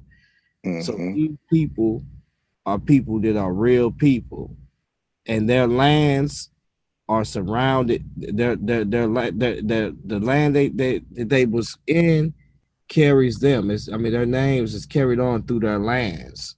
Facts. So you look at Josephus when he get to speaking about in the 1st century, some of who these people were called at that time. It's the 1st century Jews that's saying this. Yep. And so I'm supposed to take these goofy niggas' word. But, it's just like if I got a piece of property or deed, that's my property, that's my deed. And that's passed down, not unless it's given to somebody else. But for the most part, a lot of these guys are super goofy. A lot of these names of these states or cities that we see, they're named after ancient people. Facts. So a lot of y'all some clowns, man. But for the most part, just really let's begin to look at these dudes' information, man. Just don't even when you're dealing with scientists. Like if you notice, Naomi came in there today. He started talking about radio halos, but you notice he couldn't refute that because because when you start talking about certain breakdowns of uranium-238 that throws 32 particles before it get to lead-206, and you start dealing with polonium and all that type of stuff, these things have mega electron volts, and they put out different energies within biotite or within zircons, within the different granites. And so when you begin to look in these zircons, you begin to see these different energies in these little circular rings and these different mega electron volts of these different breakdowns of these subatomic particles.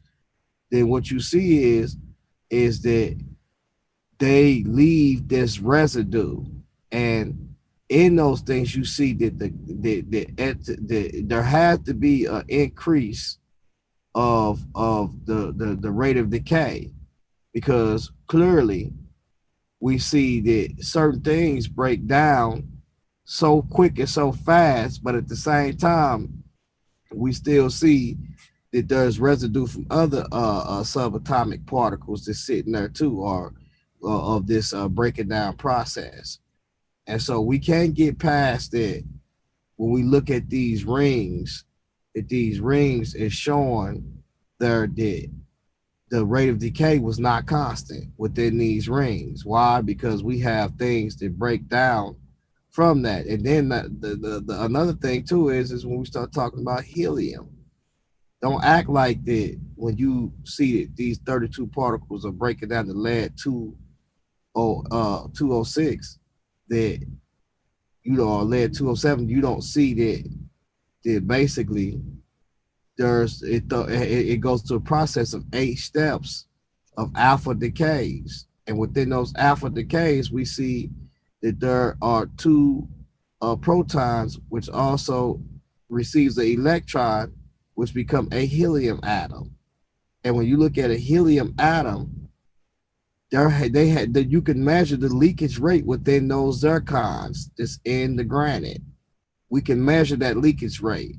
And so when you see that, when you grab that granite and you see, well, hold on for a minute, this is pre-Cambrian rock.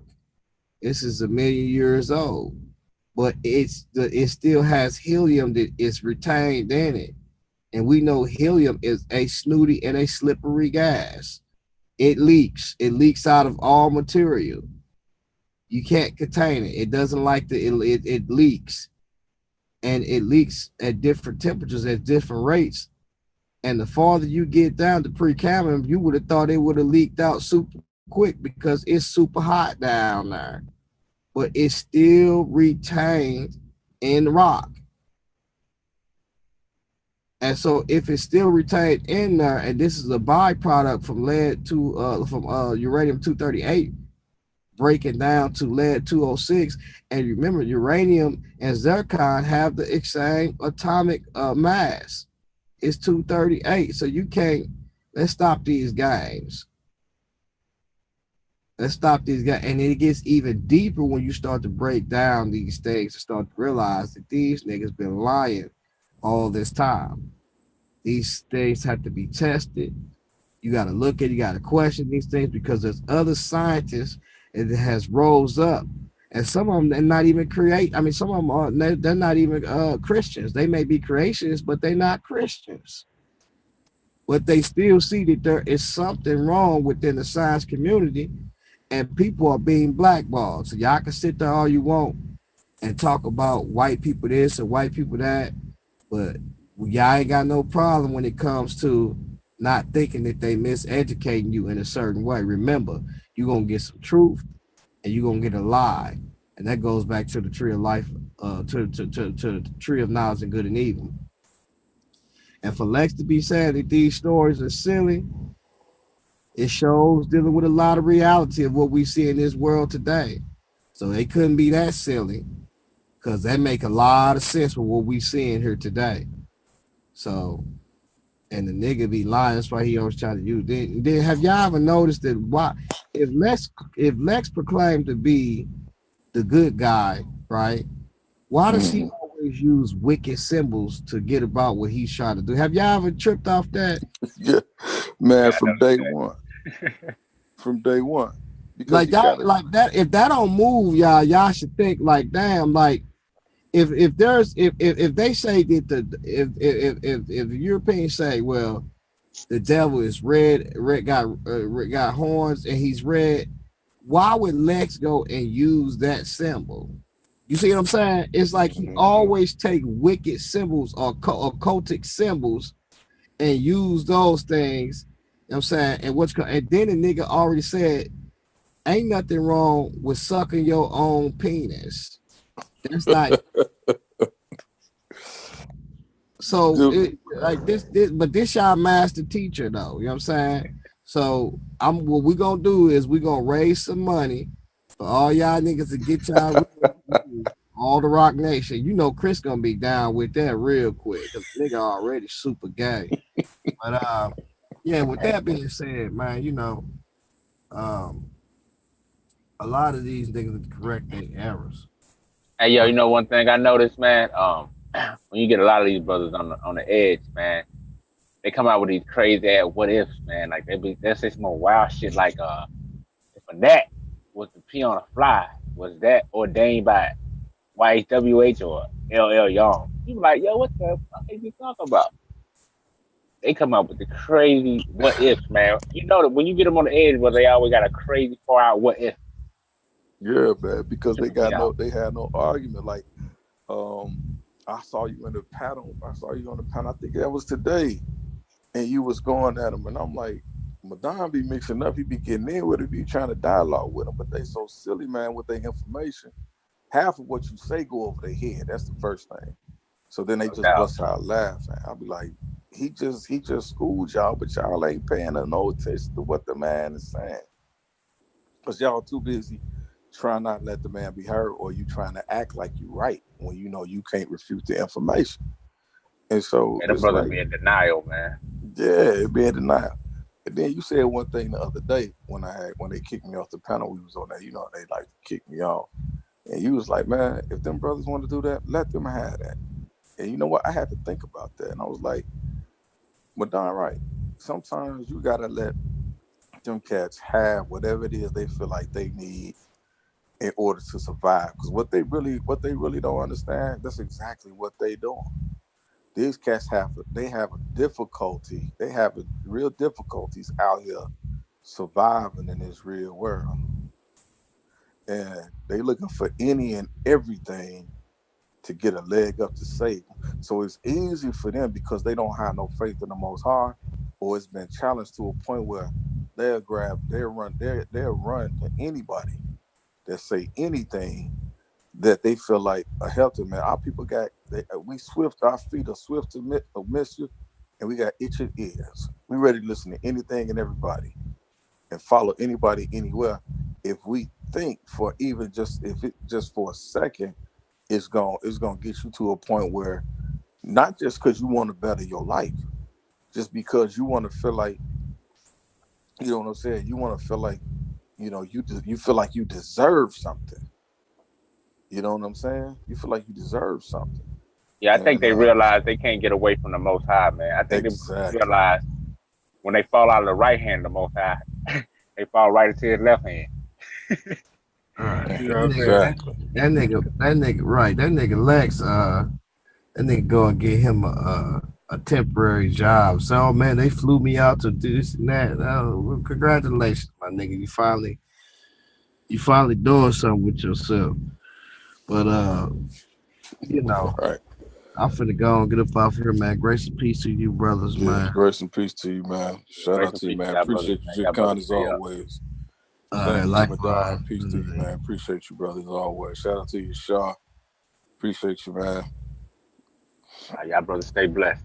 Likewise, too, brother. Peace.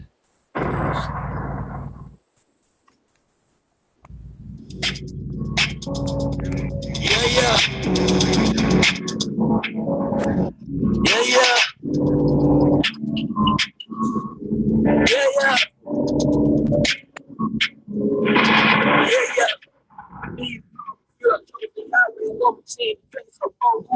Forward headed forward there to open those. I said before, we don't wrestle against flesh and blood. We got a real enemy to try to line us up. Weapons of our warfare, not carnal, mighty pulling down strongholds. Let me sign you world. See, we're living in the world that is scandalous. But the dead man try to lay a hand on us. The Most High downstairs chair with us. Trying to on both sides of the chariot.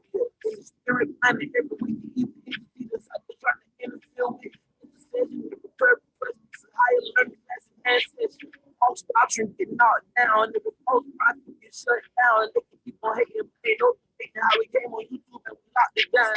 Go to war with these demonic forces on the straight and narrow, no changing courses. So important, watch out for the Trojan horses, watch out for the talking corpses. Elder YARAH, Gideon, Tikun, never say so, you never get a refund. Each one reach one, we ain't nothing like the mother guy, same old thing, everyday rerun. You shot the general, he's standing strong. We got Kevin G and who can locked and loaded with the word of God. Judgment, they coming closer like Noah's Ark. Minister Howard, the preacher man. The Holy Bible, it can teach a man how to see some sin, how to reach within, underneath the skin. Where do we begin? Gotta stand on it. I guess they couldn't handle what the word of God said to us, so they ran from it. You can't escape from the battle scene. In the name of Yhwh, the war machine. And had us just address some issues, some doctrinal things that or had some things some things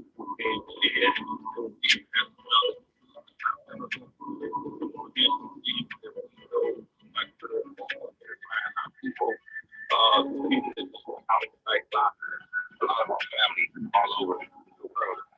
And so I never expected to speak on a platform to this, but I'm very very humbled to be here.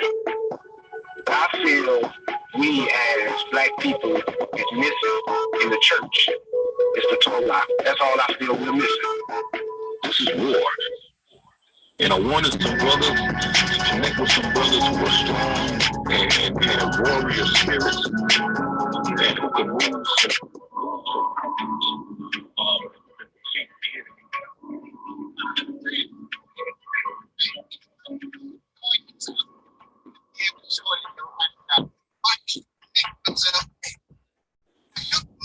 yourself with somebody that can't show in your lifestyle what you're speaking about. You should connect yourself with it. YHWH War Machine. You can reach us on Solomon's Debate League.